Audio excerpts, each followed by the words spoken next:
50 Essays by George Orwell. The Sporting Spirit, 1945. Now that the brief visit of the Dynamo football team has come to an end, it is possible to say publicly what many thinking people were saying privately before the Dynamos ever arrived.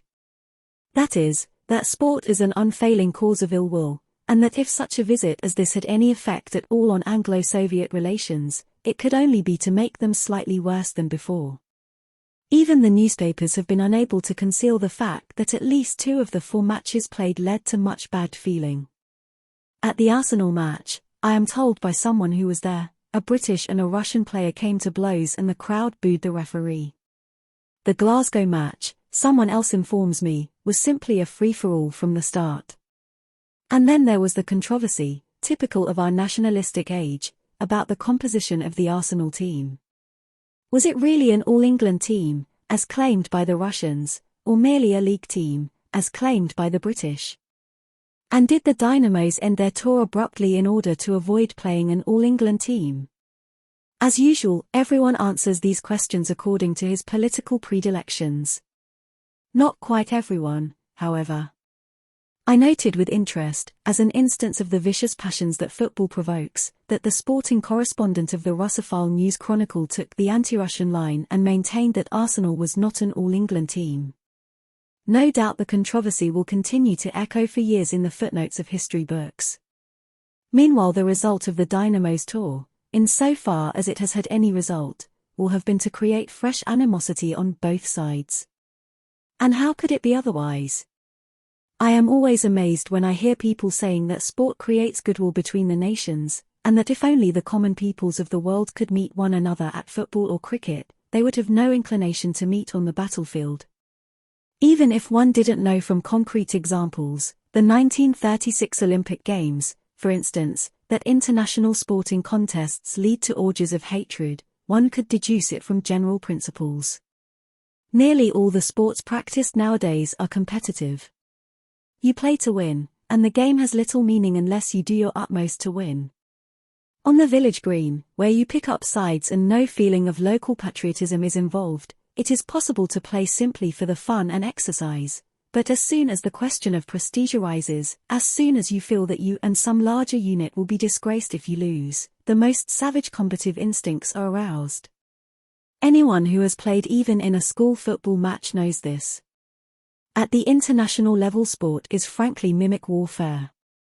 But the significant thing is not the behavior of the players but the attitude of the spectators, and, behind the spectators, of the nations who work themselves into furies over these absurd contests, and seriously believe, at any rate for short periods, that running, jumping and kicking a ball are tests of national virtue. Even a leisurely game like cricket, demanding grace rather than strength, can cause much ill will, as we saw in the controversy over bodyline bowling and over the rough tactics of the Australian team that visited England in 1921. Football, a game in which everyone gets hurt and every nation has its own style of play which seems unfair to foreigners, is far worse. Worst of all is boxing. One of the most horrible sights in the world is a fight between white and colored boxers before a mixed audience. But a boxing audience is always disgusting, and the behavior of the women, in particular, is such that the army, I believe, does not allow them to attend its contests. At any rate, 2 or 3 years ago, when Home Guards and regular troops were holding a boxing tournament, I was placed on guard at the door of the hall, with orders to keep the women out. In England, the obsession with sport is bad enough, but even fiercer passions are aroused in young countries where games playing and nationalism are both recent developments. In countries like India or Burma, it is necessary at football matches to have strong cordons of police to keep the crowd from invading the field. In Burma, I have seen the supporters of one side break through the police and disable the goalkeeper of the opposing side at a critical moment. The first big football match that was played in Spain about 15 years ago led to an uncontrollable riot. As soon as strong feelings of rivalry are aroused, the notion of playing the game according to the rules always vanishes. People want to see one side on top and the other side humiliated, and they forget that victory gained through cheating or through the intervention of the crowd is meaningless.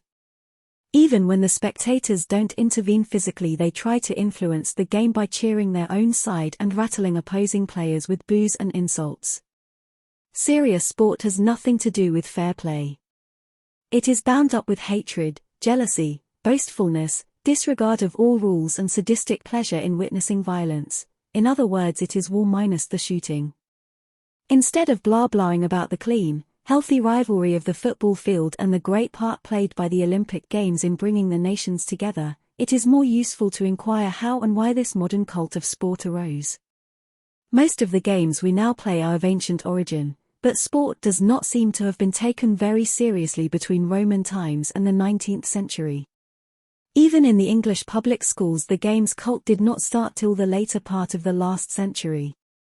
Dr. Arnold, generally regarded as the founder of the modern public school, looked on games as simply a waste of time. Then, chiefly in England and the United States, games were built up into a heavily financed activity, capable of attracting vast crowds and rousing savage passions, and the infection spread from country to country. It is the most violently combative sports, football and boxing, that have spread the widest. There cannot be much doubt that the whole thing is bound up with the rise of nationalism, that is, with the lunatic modern habit of identifying oneself with large power units and seeing everything in terms of competitive prestige. Also, organized games are more likely to flourish in urban communities where the average human being lives a sedentary or at least a confined life, and does not get much opportunity for creative labor. In a rustic community, a boy or young man works off a good deal of his surplus energy by walking, swimming, snowballing, climbing trees, riding horses, and by various sports involving cruelty to animals, such as fishing, cockfighting, and ferreting for rats. In a big town, one must indulge in group activities if one wants an outlet for one's physical strength or for one's sadistic impulses. Games are taken seriously in London and New York, and they were taken seriously in Rome and Byzantium. In the Middle Ages they were played, and probably played with much physical brutality, but they were not mixed up with politics nor a cause of group hatreds. If you wanted to add to the vast fund of ill will existing in the world at this moment, you could hardly do it better than by a series of football matches between Jews and Arabs, Germans and Czechs, Indians and British, Russians and Poles, and Italians and Jugoslavs, each match to be watched by a mixed audience of 100,000 spectators. I do not, of course, suggest that sport is one of the main causes of international rivalry. Big-scale sport is itself, I think, merely another effect of the causes that have produced nationalism. Still, you do make things worse by sending forth a team of 11 men, labeled as national champions, to do battle against some rival team, and allowing it to be felt on all sides that whichever nation is defeated will lose face. I hope, therefore, that we shan't follow up the visit of the Dynamos by sending a British team to the USSR. If we must do so, then let us send a second-rate team which is sure to be beaten and cannot be claimed to represent Britain as a whole.